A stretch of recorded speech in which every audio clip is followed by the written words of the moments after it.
Is the new Darquarium monster worth getting out of the new maze in Monster Legends? Let's find out. So Darquarium is an attacker and his traits are control immunity, tough, and then skill mirror. So all of those seem pretty great. I mean, his rank 0 is amazing. That control immunity is very, very good. And tough is okay. It's definitely his weakest trait, but it's still okay. It's definitely usable. And skill mirror is pretty good as well. It does kind of suck that it's a status caster, so it can be removed easily. But it's still pretty decent, even if it is removed pretty easily. And then his relics are sword and armor, which are pretty great relics for an attacker. I'm very happy with those. And his stats are pretty good. His speed is pretty slow, but you don't really need super fast speed for an attacker, since of course you want your other monsters to go first anyway so that you can buff him up. Yeah, I suppose he could use a little faster speed. Besides that, his stats are pretty great though.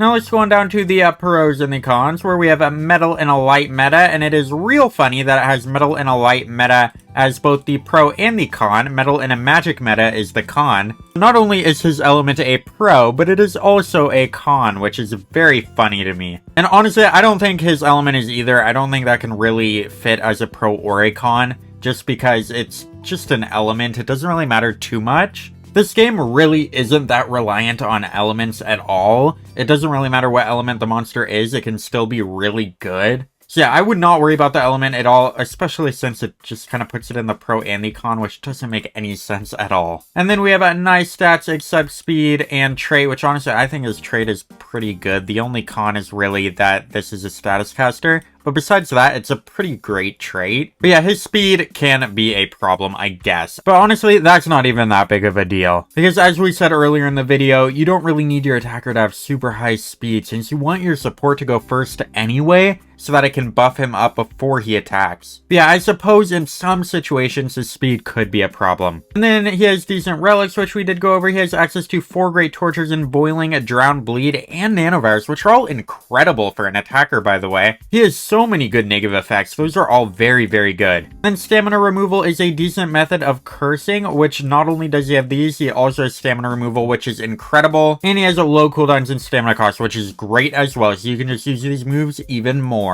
And then his cons are skill mirror is just a status caster, which is something that I said. He also has a move that actually just ends himself for 3 tortures, which is this one right here. It just self-destructs with AoE, nanovirus, bleed, and boiling, which is not really worth it. You kind of need your attacker alive. So yeah, you're just not going to use that move though. I don't know why that's a con when you're just not going to use it, so it doesn't really matter. And then he also has a low single target damage output for an attacker, incomplete stamina drain, which is also easily countered by relics, which is kind of an issue. He doesn't have any 100% stamina removal, he only has 30%, which is not that much, honestly. And of course, the 30% can easily be recovered by relics. And then he also has a low speed. So yeah, that of course can be a problem. And now let's go on down to the moveset. So he has a 45 water damage, which is pretty high with drown and boiling, which is a good move. He also has an AoE at 20 metal damage with nanovirus and 30% stamina removal, which is pretty great. Having an AoE nanovirus is amazing. And he also has an AoE water damage with drown and stamina removal, but that's only 30% again. And then you can pick between a boiling with 0 cooldown or an AoE boiling with 1 cooldown.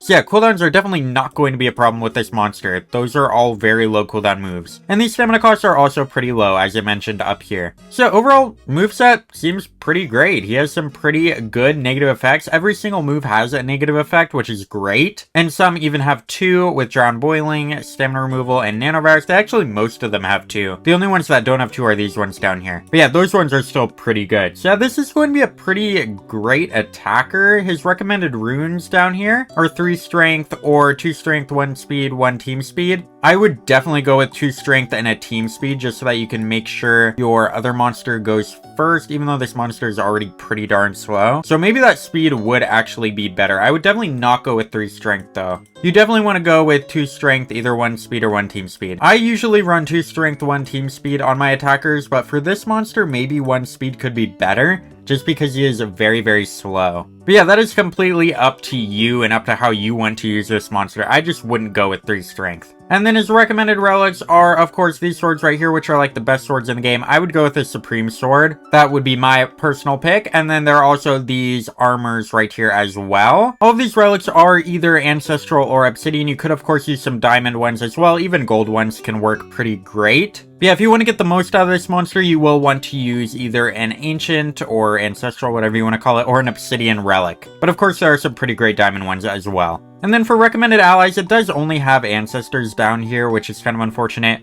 But if you don't have any ancestors, you can always use a support damage boost and maybe a tank or a controller, something like that. Yeah, you definitely want to get that support on your team so that it can buff up this monster so that it can do as much damage as possible. And if you do have ancestors, you can use Anwar Pain-Craver, or you can use Sibadu the Apex, which it can help awaken Sibadu the Apex, which is great. And then you can also use a Tire Stormbringer if you have him, or Kirk Moonwalker, or the best attacker in the game, Diablos Hellbringer. Yeah, any of those ancestors are great. Of course, ancestors are broken, but if you don't have any ancestors, like I said, just go with like a denier and a tank, or a support with a tank. Or you could just not use a tank and use like a denier and a support with this monster. And yeah, I would get a support damage boost. And if you have one with like water weakness or like metal weakness, that would work great with this one. And of course, Anwar Pain-Craver does have ancestor synergies with this monster, which is great, so keep that in mind if you want to use this monster with Anwar Pain-Craver.